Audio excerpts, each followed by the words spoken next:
ورسوله المسدد والمصطفى الأمجد محمود الأحمد مولانا أبو القاسم محمد اللهم صل على محمد وآل محمد. فقد قال الله تبارك وتعالى في محكم الكتاب المبين بسم الله الرحمن الرحيم إنما يريد الله ليذهب عنكم الرجس أهل البيت ويطهركم تطهيرا.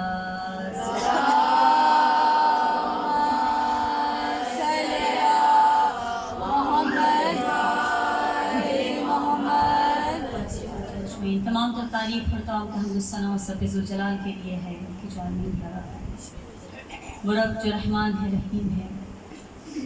رب ذوالجلال کی شان میں مولا کائنات نے نجم الہا کے پہلے خود میں اس انداز سے بیان کیا بسم اللہ الرحمن الرحیم الحمدللہ الذی لا یبلغ مدحتہ القائلون ولا یحسن ملتون ولا یغتہ المجتہدون الذی یدرکہ بعد الہمم ولا ینالہ غوث الفتن الذي ليس لا صفات هذه الموجود ولا نات الموجود ولا وقت الموجود وعجل الموجود فترى الخلائق بقدرته والنشر الرياح برحمته وبكت بسهول ميدان الرسول.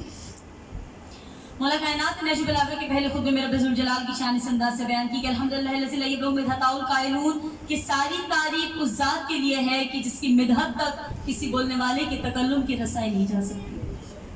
ولا یحسن ملتون اور جس کی نعمتوں کو گننے والے گن نہیں سکتے. ولا یودیہ المجتہدون اور کوشش کرنے والے اس کا حق ادا نہیں کر سکتے. الذی یدرکہ بعد الہمم نہ ہمتوں کی بلندیاں اس کا ادراک کر سکتی ہیں. ولا ینالہ غوث الفتن اور نہ ذہانتوں کی گہرائیاں اس تک جا سکتی ہیں. الذی لیس لا صفات حد الموجود اس کی ذات یا صفات حد یا معین ہونے والی نہیں ہے. ولا نات الموجود ولا وقت الممدود ولا اجل الممدود نہ اس کا کوئی آخری وقت اور نہ ہی کوئی آخری مدت. فطر الخلائق بقدرتہ اور اس نے پوری کائنات کو صرف اور صرف اپنی قدرت کاملہ سے پیدا کیا. ونشر الرياح برحمتہ اور اس نے اپنی قدرت کاملہ سے ہوا چلائی. وبطن بسکون میدان ارضی اور اس نے زمین کی حرکت کو پہاڑوں کی میخوں سے سنبھال کر رکھا. اور بعد از خدا تمام تر درود و سلام ہو ہمارے خاتم النبیین سید المرسلین احمد المرسل محمد مصطفیٰ صلی اللہ علیہ وسلم.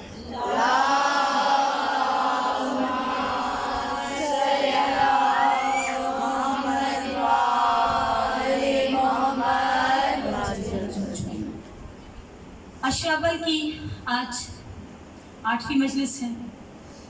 اس میں ہم باب الحوائج ابوالفضل عباس کا پرسہ دیں گے اور اس حدیث کے مطابق کہ تمہارے درمیان 2 چیزیں چھوڑے جا رہا ہوں, ایک قرآن اور اہل بیت. تم اس سے جدا نہیں ہونا, یہ تم سے جدا نہیں ہوں گے یہاں تک کہ حوض کوثر میں میرے پاس پہنچ جائیں. اس کے ذیل میں ہم نے جس سورہ کو سرمایہ کلام بنایا وہ سورہ رحمان ہے. آج سورہ رحمان کی ہم 3 آیتوں کا ذکر کریں گے. پروردگار عالم ارشاد فرماتا ہے بسم اللہ الرحمن الرحیم خلق الانسان من صلصال کالفخار خلق الجنہ من مارج من نار فبأي آلاء ربكما تكذبان. درود بھیجیے محمد والے. اللهم صل على محمد وآل محمد. ہم نے انسان کو کھنکھناتی ہوئی مٹی سے بنایا, اس مٹی سے انسان کو تخلیق کیا. اور پھر فرمایا ہم نے جن کو آگ کی شعلے سے بنایا. اور پھر اللہ بار بار کہہ رہا ہے اس سورہ رحمان پروردگار نے 31 ٹائم 31 مرتبہ کہا فَبِأَيِّ آلَاءِ رَبِّكُمَا تُكَذِّبَانِ اے جن و انس تم اپنے رب کی کون کون سی نعمتوں کو جھٹلاؤ گے. تو اللہ نے بار بار دونوں کو مخاطب کیا, انسانوں کو بھی اور جنوں کو بھی. اور پھر فرمایا کہ میرا حبیب کون ہے جو رحمت للعالمین ہے, کائنات کی ہر مخلوق کے لیے رحمت ہے. تو اب اگر رسول ختم مرتبہ کائنات کی ہر مخلوق کے لیے رحمت ہے تو ان کا وسیع بھی ایسا ہونا چاہیے کہ جن کی حکومت کائنات کی ہر مخلوق پر ہو، ان کا وسیع بھی ایسا ہو کہ جیسے رسول سب کی آواز سنتے ہیں. میں نے اس سے پہلے آیت پڑھی کہ اللہ دیکھ رہا ہے، رسول دیکھ رہے ہیں اور مومنین ہیں کچھ جو دیکھ رہے ہیں. اور جب پوچھا کہ مومنین کون ہے، قُلْ اعْمَلُوا فَسَيَرَى اللَّهُ عَمَلَكُمْ، کہ تمہارا جو دل چاہے تم عمل کرو، فَسَيَرَى اللَّهُ، مگر یاد رکھو تمہیں خدا دیکھ رہا ہے، وَرَسُولُهُ، اور رسول دیکھ رہا ہے، وَالْمُؤْمِنُونَ، کچھ مومن دیکھ رہے ہیں.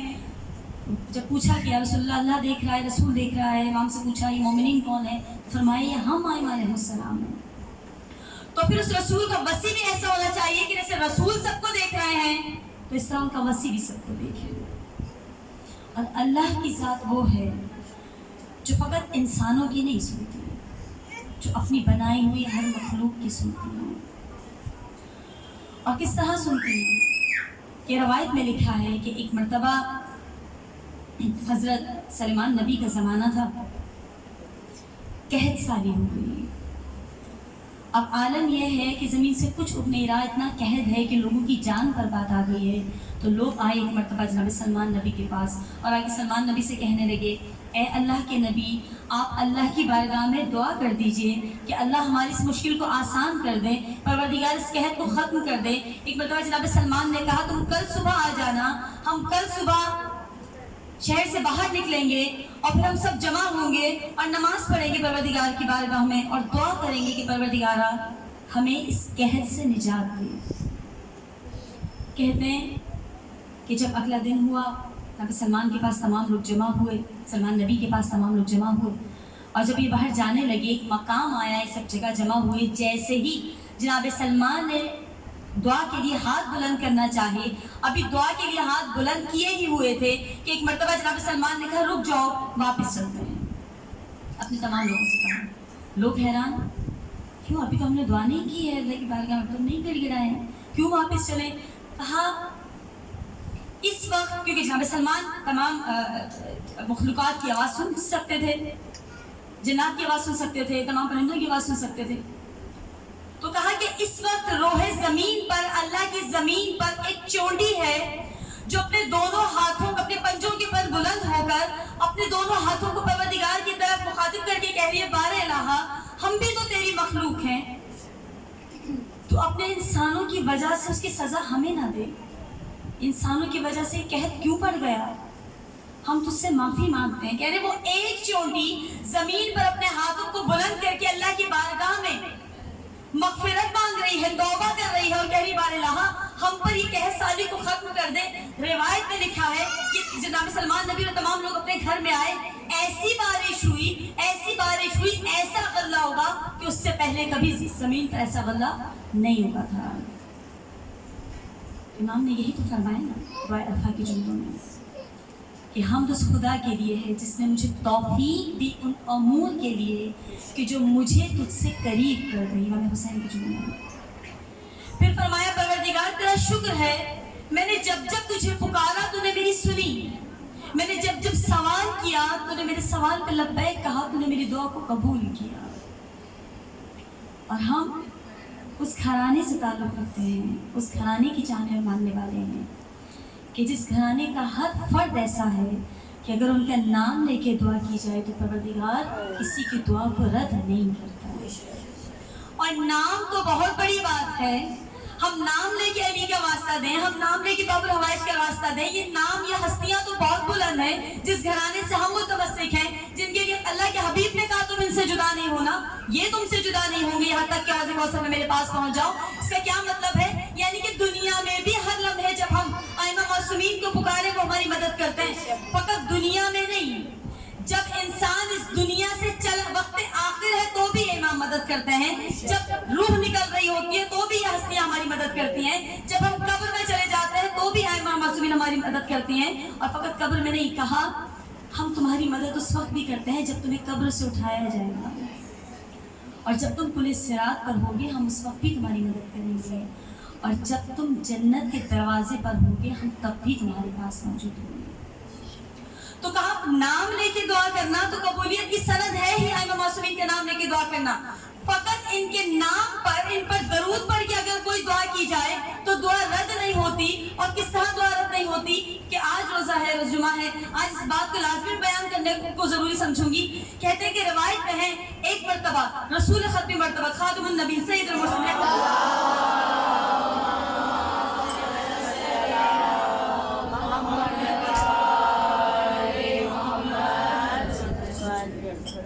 فرمائے کہ ایک مرتبہ رسول خدا اور مولا کائنات ایک باغ میں تشریف فرما تھے.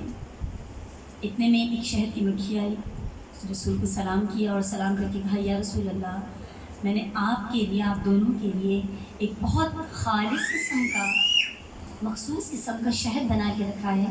میری خواہش ہے کہ میں چاہتی ہوں میں آپ کی دعوت کروں، لیکن یا رسول اللہ میں نے بہت بلند مقام پہ اس شہد کو رکھا ہے، آپ ایک مرتبہ علی سے کہہ دیں کہ وہاں سے شہد لے آئے. اور کائنات نے ہاتھ آگے بڑھایا اور شہد کو لے کر آ گئی. جب شہد تناول کر رہے تھے رسول خدا اور مولا کائنات، ایک مرتبہ رسول خدا نے سوال کیا شہد کی مکھی سے اور کہا کہ ذرا یہ بتا، تو پھلوں کا رس لیتی ہے پھر اس سے شہد بنتا ہے، یہ پھلوں کا رس، یہ پھولوں کا رس بہت ترش ہوتا ہے. کبھی آپ نے اگر کسی پھول کی پتی کو زبان پر رکھ کے چبایا ہو، دیکھا ہو، تو اس کا رس جو ہے تھوڑا ترش ہوتا ہے، اس کا ٹیسٹ شہد جیسا نہیں ہوتا ہے. تو کہا کہ رسول خدا نے فرمایا پھولوں کا رس تو ترش ہوتا ہے، یہ کیا وجہ ہے کہ یہ شہد بن جاتا ہے؟ جب تو اس رس کو لیتی تو شہد بن جاتے ہیں. ایک مرتبہ مکھی نے رسول خدا کے گرد طواف کیا اور طواف کرتے ہوئے کہتی یا رسول اللہ، ہمیں بس اتنا پتا ہے، ہم جب بھی کسی پھول پر جاتے ہیں اس پھول کی اس پتی پر بیٹھ کر 3 مرتبہ محمد و آل محمد پر درود پڑھتی ہوں، پر جب درود پڑھ کے ہم وہ رس لیتے ہیں اس کے بعد وہ رس اس درود کے صدقے میں شہد بن جاتا ہے. درود بھیجو.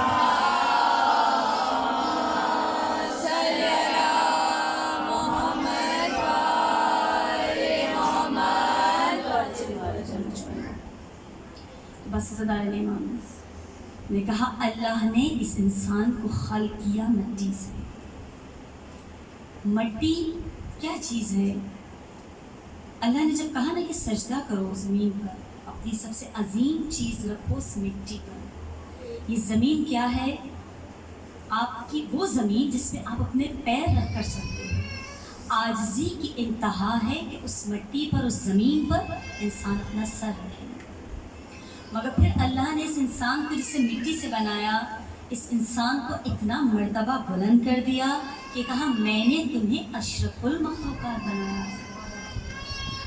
اور جب انسان کو اشرف المخلوقات بنایا تو فرشتوں سے کیا کہا؟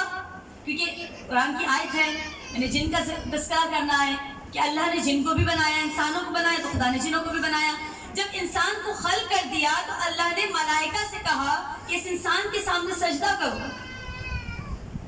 سب نے سجدہ کیا فقط ایک نے، جو جنوں میں سے تھا، ابلیس. میں پوری ابلیس کی تاریخ بیان نہیں کروں گی کہ یہ کیسے زمین پر جب قیامت آئی، کس طرح عذاب آیا، جنات کو کس طرح اٹھایا گیا، اور پھر کس طریقے سے جناب جبرائیل نے کہا کہ یا پروردگار عالم یہ جن ہے، یہ توبہ کر رہا ہے. ابلیس کے بارے میں کہا یہ توبہ کر رہا ہے، اس نے کہا کہ میں توبہ کر رہا ہوں، مغفرت مانگنا چاہتا ہوں. اللہ سے کہیں مجھے بس اتنی مہلت دے دیں کہ مجھے ایک گوشہ دے دے کہ جہاں پہ میں اس کی عبادت کر سکوں. ملائکہ کے کہنے پہ، درخواست کے اوپر ملائکہ نے کہا پروردگار یہ جن توبہ کر رہا ہے اسے اوپر بلا لے. تو ابلیس کو آسمان پر بلا لیا گیا. جب یہ آسمان پر تھا اور لوح محفوظ پر سب چیزیں دیکھ رہا تھا تو اس نے ایک چیز دیکھی، بہت تیزی سے بیان کروں گی. اس نے ایک چیز دیکھی کہ ہر نبی آتا گیا، ہر نبی کا امتحان لیا گیا، ہر نبی کا ایک مرتبہ، ایک مقام بنا دیا گیا.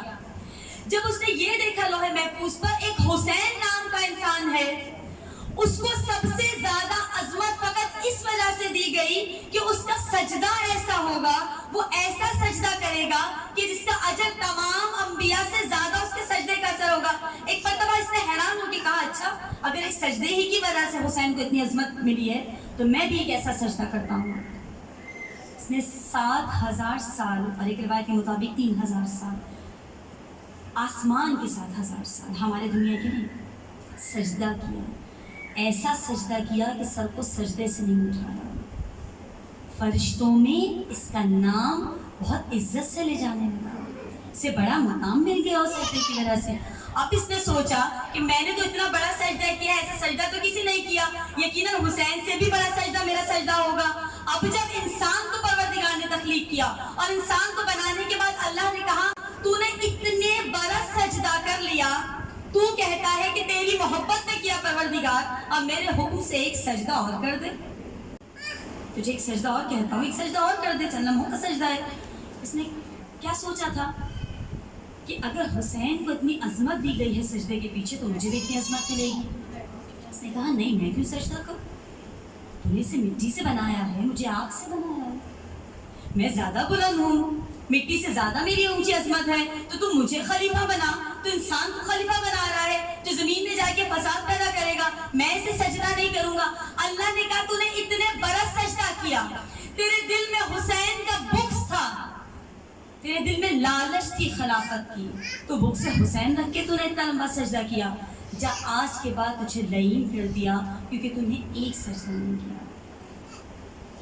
جس طرح اچھے اور برے انسان بھی ہیں زمین پر, اسی طرح اچھے اور برے جنات بھی ہیں, کیونکہ پروردگار عالم برابر ذکر کر رہا ہے قرآن پاک میں. جہاں انسانوں کا ذکر کیا وہاں قرآن کا بھی کیا. میں نے انسان کو مٹی سے خلق کیا, پھر کہا کہ میں نے جنات کو آگ کے شعلے سے بنایا, اور پھر فرمایا فَبِأَيِّ آلَاءِ رَبِّكُمَا تُكَذِّبَانِ, تم اپنے اے جنو انس تم اپنے رب کی کون کون, دونوں سے مخاطب ہو کے کہا تم اپنے رب کی کون کون سی نعمتوں کو جھٹلاؤ گے. جب اچھے جنوں کا تذکرہ آیا تو وہاں پہ کچھ جنات ایسے بھی تھے, جیسے میں نے ابلیس کے بارے میں کہا, جو منکر تھے, ولایت علی کے بھی منکر تھے. اللہ نے, میں نے کہا نا, ہر شے کے سامنے ولایت علی کو رکھا, کچھ نے اقرار کیا, کچھ نے انکار کر دیا. تو جنات میں بھی کچھ ایسے تھے جنہوں نے اقرار کیا, اور جنات میں بھی کچھ ایسے تھے جنہوں نے انکار کیا. روایت میں لکھا ہے کہ جنگ تبوک سے واپسی میں ایک مقام ایسا آیا کہ ابھی مدینہ آیا نہیں ہے, مکے سے بہت آگے ہیں. مدینہ اور مکے کے درمیان میں ایک ایسا مقام آیا کہ رسول خدا کے لشکر کے پاس پانی ختم ہو گیا. اب عالم یہ ہے کہ مدینہ بہت دور ہے اور مکہ بہت پیچھے رہ گیا. یہ مکہ اور مدینہ کے درمیان, جب جنگ تبوک سے واپسی کی بات ہے کہ مدینہ اور مکہ کے درمیان, مکہ اور مدینہ کے درمیان کا ایک فاصلہ ہے کہ اب پانی ختم ہو گیا رسول خدا کے لشکر کے پاس. اب سب پریشان ہیں, یا رسول اللہ پانی کا انتظام کر دیجئے ورنہ اس سے پہلے کہ ہماری جان حلق تک آ جائے. ابھی رسول خدا پانی کے لیے سوچ ہی رہے تھے کہ اتنے میں ایک شخص آیا. اس نے آ کے کہا یا رسول اللہ پانی تو ہے یہاں پر, بیر العلم ہے وہاں پر. بیر کہتے ہیں کنویں کو, علم کہتے ہیں مصیبتوں کو. کہا یا رسول اللہ ایک بیر العلم تو ہے, ایک کنواں تو ہے, مگر مصیبتوں بھرا کنواں ہے. کہا کیوں مصیبتوں بھرا کنواں ہے؟ کیا اس لیے کہ اس کنویں پر جنات کے اثرات ہیں, جنات کا بسیرا ہے. وہ ایسے جنات ہیں جو کسی کے نہیں مانتے. یقیناً یہ وہی جنات ان میں ہوں گے کہ جس نے علی کی ولایت کا انکار کیا ہوگا. کیا رسول اللہ وہاں کنواں تو ہے مگر ہم پانی نہیں لا سکتے. اسے ایک شاعر نے بڑے خوبصورت انداز میں بیان کیا, مجھے بہت خوبصورت لگتا ہے یہ بیان. وہ کہتے ہیں ایک صحابی نے سرور کو دی خبر, بہت توجہ کی طرف گا. کہتے ہیں ایک صحابی نے سرور کو دی خبر, حل تو موجود ہے اپنے حالات کا. حل تو ہے, پانی تو ہے, کنواں تو ہے, حل تو موجود ہے اپنے حالات کا. وہاں پانی بھی ہے اور روانی بھی ہے, پر مگر اس پہ قبضہ ہے جنات کا. مسکرا کے محمد نے ان سے کہا ذرا ادراک کرنا میری بات کا, میں ہوں ایسا ولی, مجھ سے چھوٹا علی, خود محافظ ہے اللہ میری ذات کا. میرا ہر کام اللہ کی مرضی سے ہے, اور پھر آج تو مرتضیٰ ساتھ ہے. پانی لانا ہے مشکل تو کیا ہو گیا, اس سفر میں تو مشکل کچھ آسان ہے. پانی لانا ہے مشکل تو کیا ہو گیا, اس سفر پہ تو مشکل کچھ آسان ہے. یہ کہہ کے ایک مرتبہ رسول خدا علی کے پاس آئے, ماتھے کو بوسہ دیا, چہرے کو بوسہ دے کے کہا یا علی جن کا وشواس ہے, جن ہے وہاں کو جن کا وشواس ہے, یا علی جن کا وشواس ہے, غلبہ پیاس ہے, میری افواج ہے زیر زد یا علی, ان کو پانی پلا, بانٹ ان میں بکا, ان پہ احسان کرتا ابد یا علی. خندق و بدر و خیبر کا فاتح ہے تو, ہے تجھی پہ رجل کی سند یا علی. آ گئی مشکلیں اب یہ کیسے ٹلیں, جب طلب تو کرے نا مدد یا علی. جا کے جنات سے اپنا حق چھین لے, جا کے جنات سے اپنا حق چھین لے, تاکہ ظاہر ہو حق کا ولی کون ہے. میرے اصحاب کو جو دکھائی نہ دے ان سے لڑ کے بتا دے علی کون ہے. کیونکہ جب رسول خدا بھیشا کرتے کرتے تھے جاؤ ایک ایک کر کے جاؤ جا کے پانی لے کر آؤ. سب 8 ڈول تھے اس جنگ میں. سب جاتے تھے اور جا کے کہتے تھے یا رسول اللہ رسی کٹ گئی, ڈول گر گیا, مارنے والا دکھائی نہیں دیا. ہر ایک کو جو جاتے تھے یہاں سے رسول خدا کے لشکر سے, جنات ایسا مارتے تھے, مار کے بھگا دیتے تھے, وہ واپس آ کے کہتے تھے یا رسول اللہ رسی کٹ گئی, ڈول گر گیا, مارنے والا دکھائی نہیں دیا. کہا کہ ذرا جا علی, جا کے جنات سے اپنا حق چھین لے تاکہ ظاہر ہو حق کا ولی کون ہے. میرے اصحاب کو جو دکھائی نہ دے ان سے لڑ کے بتا دے علی کون ہے. بس اتنا سننا تھا. ایک مرتبہ علی چلے, علی نے تلوار اٹھائی, تلوار بے نیام دی. ایک مرتبہ علی چلے. اب جو علی چلے نا تو جب بھی یہاں سے رسول خدا کے لشکر سے کوئی جاتا تھا تو وہاں سے شاہ جنات اپنا ایک جاسوس بھیجتا تھا کہ جاؤ دیکھ کر آؤ لشکر رسول سے کون آ رہا ہے, اور دیکھو جو بھی آ رہا ہے وہیں مار کے ڈرا کے بھگا دینا, یہاں تک نہ آنے دینا. ہر ایک کے ساتھ ایسا ہوتا تھا, جب یہاں سے کوئی جاتا تھا شاہ جنات کا جاسوس آتا تھا اور آ کے جو ہے وہ ڈراتا تھا, دھمکاتا تھا, مارتا تھا, پیٹتا تھا, بھگا دیتا تھا. اب جیسے ہی مولا کائنات نے اس طرف کا رخ کیا, علی جانے لگے. ایک مرتبہ شاہ جنات کا جاسوس آیا, آ کے دیکھا, علی کی چال کو دیکھا, علی کے آنے کو دیکھا. علی کا نام نہیں جانتا تھا, علی کو جانتا نہیں تھا, فقط آنے کو دیکھا. جیسے ہی علی کے آنے کو دیکھا ایک مرتبہ گھبرا گیا, گھبرا کے بدحواس ہو گیا, بدحواس ہو کے پریشان ہوا, بھاگنے لگا. یہ کون آ رہا ہے, یہ کیسا بندہ آ رہا ہے, یہ تو اس سے پہلے تو میں نے ایسا شخص نہیں دیکھا. بھاگ کے جا کے شاہ جنات کے پاس, نام تو آتا نہیں تھا, علی کو جانتا نہیں تھا. ایک مرتبہ شاہ جنات کو جا کے کہنے لگا سرکار اب جو آنے لگا وہ ڈرانے لگا. مجھے کہا تھا جا کے ڈراتا, اب جو آنے لگا وہ ڈرانے لگا. اس کے چہرے سے جرت نمودار ہے, اس کے قدموں سے لپٹی ہوئی ہے قضا, اس کے ہاتھوں میں اللہ کی تلوار ہے. ہم رکابی نہیں بس صحابی نہیں, وہ محمد کے لشکر کا سالار ہے. مطمئن بے دھڑک پرسکوں باجنوں, اس کا چلنا بتاتا ہے کرار ہے. مطمئن بے دھڑک پرسکوں باجنوں, اس کا چلنا بتاتا ہے کرار ہے. بس اتنا سنا. ایک مرتبہ شاہ جنات گھبرا گیا, شاہ جنات ڈر گیا, کس کی بات کر رہا ہے. جیسے ہی حلیہ سنا نا آنے والے کا, ڈر کے جنوں کا سردار کہنے لگا, ڈر کے جنوں کا سردار کہنے لگا غور سے دیکھا وہ کون ہے, کیا تجھے معلوم نہیں ہے وہ کون ہے. کہانی میں نام نہیں جانتا. ڈر کے جنوں کا سردار کہنے لگا, سب سروں پہ سے حد قضا چھا گیا. ڈر کے جنوں کا سردار کہنے لگا غور سے دیکھا وہ علی تو نہیں, جا ذرا جا کے بھاگ کے دیکھ کے آ, یہ کون آ رہا ہے. ایک مرتبہ شاہ جنات ڈر گیا. شاہ جنات نے ڈر کے کہا یہ کون آ رہا ہے. جیسے ہی آنے کا نام سنا اس کو لگا اس کے سر پہ سے حد قضا چھا گئی, بس آنے والا ایک دم میری گردن کو کلم کر دے گا. کہا جا غور سے دیکھا یہ آنے والا کون ہے. غور سے دیکھا وہ علی تو نہیں. ہمارے کائنات آئے, جیسے ہی اس کے پاس پہنچے ایک مرتبہ مولا نے کہا جا جلدی کر یہاں سے نکل جا.